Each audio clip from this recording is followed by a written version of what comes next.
দর্শক ৫৫ পদাতিক ডিভিশনের আয়োজনে রাজবাড়ী জেলার কালুখালীতে সামরিক প্রশিক্ষণ এলাকায় সেনাবাহিনীর ম্যানুভার মহড়া অনুষ্ঠিত হয়েছেন এবং এখানে সেই মুহূর্তে রয়েছেন বিশেষ প্রতিনিধি সিকান্দার রেমান, সরাসরি যুক্ত তার সাথে।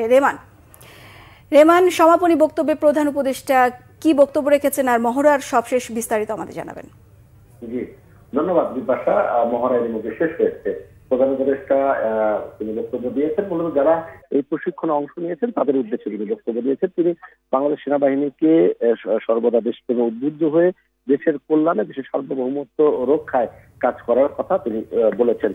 মূলত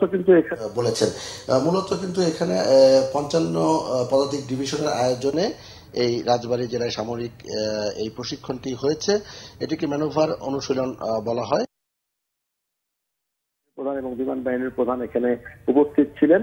অনুশীলনে সেনাবাহিনীর বিভিন্ন ধরনের অত্যাধুনিক ট্যাঙ্ক, এপিসি, গোলন্দাজ বাহিনীর কামান, পদাতিক ইঞ্জিনিয়ার, কমান্ডো সহ আর্মস সার্ভিসেস এবং যুদ্ধ বিমান, আর্মি এভিয়েশনের বিমান, হেলিকপ্টার এবং প্যারা কমান্ডোরা কিন্তু এই অনুশীলনে অংশ নেয়।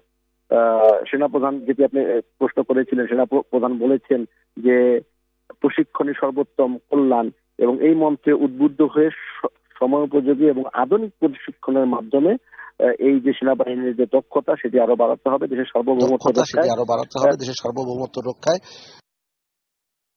এবং সরকারের কথা সেটিও তিনি জানিয়েছেন। একই সঙ্গে সেনাবাহিনীর সদস্যরা কিন্তু যারা এখানে অনুশীলনে অংশ নিয়েছেন তারা তাদের যে দক্ষতা এবং যোগ্যতার যথাযথ যে বিষয় রয়েছে সেটি তারা প্রদর্শন করতে সমর্থ হয়েছে।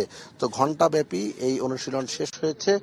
অল্প কিছুক্ষণের মধ্যেই প্রধান উপদেষ্টা এই রাজবাড়ী থেকে, সাধারচর থেকে ঢাকার উদ্দেশ্যে রওনা হবেন।